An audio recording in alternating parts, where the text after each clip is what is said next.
Shout out to Matty Allen here. Matty Allen looked up Arkham Intel. He looked up some Arkham Intel analytics, and he found that Richard Hart Wynn is better than any other top 20 founder, IMO, because he's never sold a single token in 1,500 days.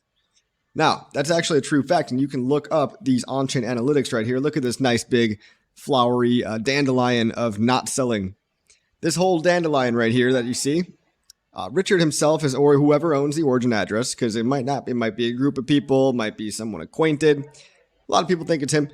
I don't really care. But look at this little flower over here. Nobody has blown any of these little flowery things off the dandelion, meaning Richard Hart has not sold anything. Okay, so you just see this cluster of all the funds tied to the origin address. And this is basically your audit.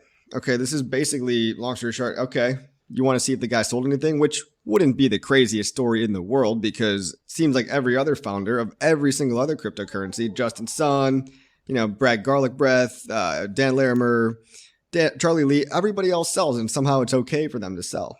And what makes it okay for them to sell and not for Richard to sell? It's a double standard. Don't you see what's going on? We're going to go into some individual people and talk about proof of them selling and just show you the double standard that occurs. So I want you guys to remember this as we go over some of the mainstream guys, some of the main characters. Richard, of course, is a main character, but I'll tell you why he's actually a founder worth having some respect for versus some of these other guys out here that have just completely abandoned their projects or serial dumpers every single month. Let me show you what's really going on over here.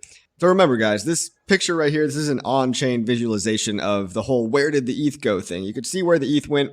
Didn't seem to go very far in the majority of cases, all right? Didn't seem to go very far at all.